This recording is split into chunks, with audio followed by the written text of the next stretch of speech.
Hi, welcome to our check-in. My name is Kelsey. I'm a children's educator here at Ginter Botanical Garden, and this week we're going to be checking in from our apiary, which is where we have our beehive and where our honeybees at the garden live. This week for our check-in, we're going to be answering the question, what do honeybees do in the wintertime? Right now it's fall, but in about a month it will be winter. And many animals and insects in the wintertime hibernate, which means they go to sleep and hide all winter long until it warms up in the spring. And other animals like birds will migrate or move to warmer places. Honeybees do neither. They stay active in the wintertime. Most of that action goes on inside their hive. Today is a nice, warm, sunny day, and you can see there's lots of action going on behind me. The bees are out foraging for nectar from the flowers that are still blooming in the fall. So they're trying to store up as much of that nectar and preserve it as honey so that this winter, when there are no flowers available, they will have food. In the wintertime, the bees stay in their hive and they cluster together, or they form sort of a ball. And depending on what temperature it is outside, that ball will either be small or big. It will either contract or get smaller when it's cold, or the bees will spread out and the cluster will grow or expand. The bees work together to stay warm all winter long by clustering together and by linking up the hairs on their bodies to one another's. They also vibrate their flight muscles, or the muscles that help them to flap their wings, but they keep their wings still, so that vibration is sort of like a shivering, like humans do to keep warm when they're cold.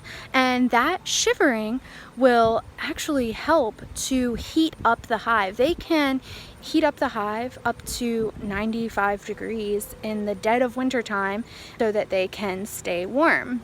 The bees on the outside of the cluster sometimes will get cold, and so once they get too cold, they will scoot their way to the inside of the cluster, and that will help them warm back up. And so the bees are constantly rotating positions and working together to keep warm in their hive. We can do some things as beekeepers to help the hive survive winter. One of those things is we will wrap the beehive in black tar paper. And that tar paper will help to trap heat from the sun on a nice warm sunny day. That tar paper will trap heat inside. And then we can also add foam pieces to the inside walls, and that foam will help to trap the heat inside once it's there.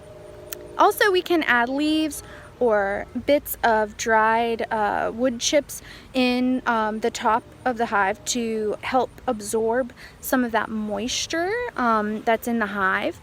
Those are all things that we can do to help them. One thing that I am checking for today is that these bees have enough honey to get through the winter. All summer long they've been working hard collecting nectar and pollen from flowers all around the garden, and they've been storing it in their hive. And a hive this size, I like to make sure they have about 50 pounds of honey to make sure that they are well fed this winter. Also, if you are afraid that your hive doesn't have enough honey, or it looks like they're running out of honey later on in the winter time, you can feed them something called fondant. Worker bees also kick out all the drone bees from the hive, and that seems pretty harsh, but the worker bees know that resources or honey stores in the hive are limited, and that the hive must shrink in population in order for the hive to be successful in the wintertime. And the queen also helps by slowing down her laying, so she lays less eggs so that there will be less bees in the hive to to feed. Hope you guys have enjoyed learning about what our honeybees are going to be up to this winter. And I hope you have a great week. Thank you so much for checking in. Bye-bye.